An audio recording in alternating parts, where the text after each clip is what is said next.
everybody, John Brown here doing another board game review. Today I'm going to be doing Betrayal at House on the Hill, a game that I don't want to say it's caused a lot of controversy, but there is some debate over, just how good of a game it really is.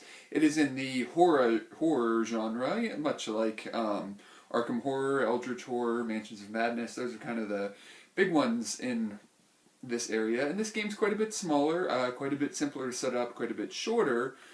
But some might argue it's not so much of a game. So let's look at how it's played, and you can make your own decisions on what you think of it, and I will definitely tell you what I think. Some components. There are 6 different pre-painted miniatures. Not necessarily fantastic, but as someone who likes to, who doesn't want to learn how to paint, I appreciate that.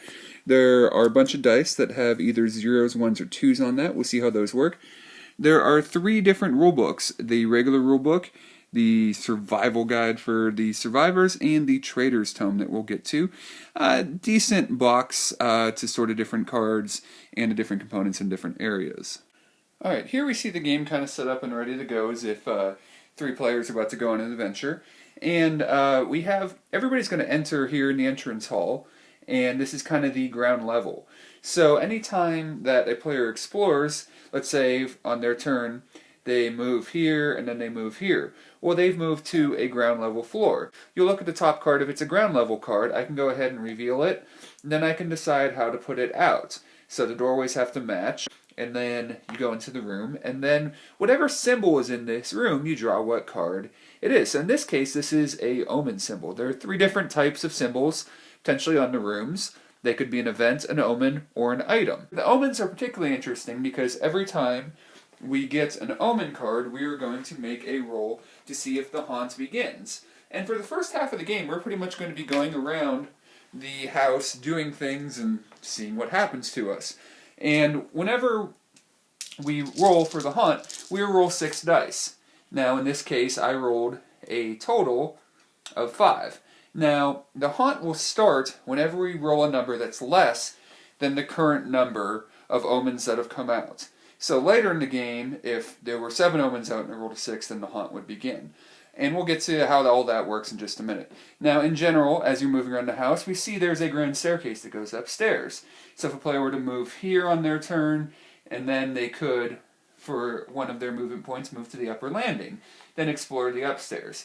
There currently is no way to get into the basement, so we'll have to find a way to get into the basement, or it might accidentally happen. Now, if you go to the basement and there is no way upstairs discovered yet, you'll have to find it to get back to the ground floor. Now, how we determine our movement is on our character sheet. We have speed, we have might, which is our strength, and sanity, and knowledge. And all these things can slide up and down during the game. And although I could save this for final thoughts, I'm going to point this out right now. Now, this right here is our card that shows us our stats. And as you can see, as I pick it up, these are already sliding all over the place. These clips are terrible. Not only do they not reach all the way to the number they're supposed to be showing, but anytime you bump the card, pick it up, slide it, they don't stay on at all. And it's just awful. I mean, I can't think of a single game component that I've seen that is this bad. But anyways, so we'll be going around exploring the house and seeing what happens. So let's take a look at what some of the cards might do. Lots of different items in the game. There's armor and weapons and things. This one's kind of fun. You can throw it into a room, and everybody that's in the room has to basically make a check. Now, how checks work, for example, is if this one says anyone that has might and speed traits must make a speed roll. So if your speed is 4, you'd roll 4 dice, and then you would see what happens based on the number of successes. Combat works very similar. Usually you'll test your might against someone else's might. There can be things that vary that. Whoever rolls higher, the other person takes that much damage. So, based on the 1s and 2s you get on your dice. So this one, creatures, have to see if they can get out of the room with their speed, or they'll take a bunch of damage. There are lots of items that do things like this, that you can, if you want to, go ahead and use them, and they might do lots of different things, and many of them might be positive. Or if you look at the bottom here, you roll 3 dice, so if you roll all 0s, reduce all your traits to the lowest possible value before the skull symbol, and discard these dice. So you could get a bunch of positive things, but if we look at a player sheet, how you actually die is when you don't necessarily have to go down to 0, like here goes from 1 to 0, but it might go from 2 to 0.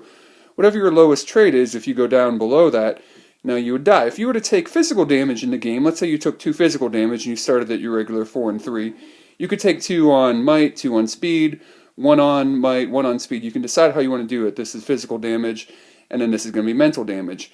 And anything that reaches the bottom will actually kill you. And then this is basically how many dice you roll in a might combat, how many spaces you can move on the board, and then you also have sanity and knowledge checks throughout the game. Now let's talk about event cards. Event cards are really interesting. There's lots of different things that, just if you look at the titles real quick, that might happen.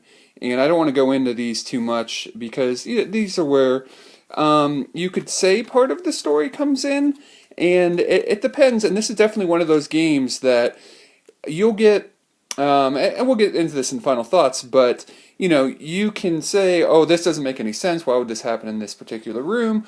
Or you can just go along with the story and have fun. And like I said, we'll talk about it more, but I'll just give you one example of one of these. This is one of my favorite. You walk into a room, a phone rings, you feel compelled to answer it, and a sweet little granny says, and you roll 2 dice, and depending on your results, you could have something sweet like tea and cakes, tea and cakes. You're always my favorite, and you gain a sanity, or you might gain a knowledge, or it might say bad little children must be punished and take 2 dice of physical damage. So it's just random things like that. And there's definitely going to be a lot of random events that happen. Now the omen cards are rather interesting. You could have them, a lot of times they are items, like a book. And they're mostly items, but they can be a companion, actually, somebody that joins you, a madman who actually comes along with you and is basically helping you out. Okay, so every time we roll for a hunt, every time we get an omen room that comes out, we get an omen card, we make that roll. And we could have the hunt happen really early in the game or late in the game, depending on how we roll. And if it happens early, that might give an advantage to whoever the trader is going to be, which could lead towards more imbalance, but we'll get to that. So we're going to take the... actually, not this one. We're going to take the Trader's Tome, and we're going to open it up, and we have a little chart here. It's basically going to say you were in this room, and then we pulled this omen card when the haunt happened. We put it together, and it tells us which haunt is going to happen. There are 50 different haunts in here, and it's also going to tell us here who is going to be the traitor. So it might be the person who revealed the haunt, it might be the person to the left, it might be the person to the highest might. We don't know. So during the first half of the game, we don't know what's happening. We want to help each other out. Maybe if one person's getting overpowered, maybe they want to share items with other people, but then that person might end up being the traitor. So that's a big thing. Now, whoever is the traitor goes and reads this, and whoever is on the other, whoever's left reads this. And they're both going to get a story about what's going on. But the 2 different sides are going to have different information. The traitor might not have to reveal their win conditions. They might not have to reveal the stats of their monsters until they make a roll. And the same thing with the players. Maybe the traitor knows how they have to win, but they don't know how the players have to win. So, and they all get different bits and pieces of the same story, which is a really interesting way of doing things. And we'll get to how all this works and if it works, and not at the end. But there's lots of different stories, lots of different things that can happen. Now, I don't want to reveal anything about what might happen in these haunts. Let's just say they are very, very varied. And the end goals are very varied. Now, very varied? Anyways, let's talk about some positives about the game. So that hidden information idea is fantastic. You don't know what the other player is necessarily trying to do. You have a good idea, but you don't know for sure. And the same on both sides. So you're both playing kind of different games from that point on. And that, it's, when we played it, I basically had a book. I didn't have any weapons. The book doesn't really do any good. And, we had certain, and I'm not going to go into this story, but I was going around killing monsters with my book thematically. And again, it's something I was doing adding to the story. That was, even though my book wasn't a weapon, I was using it to kill monsters.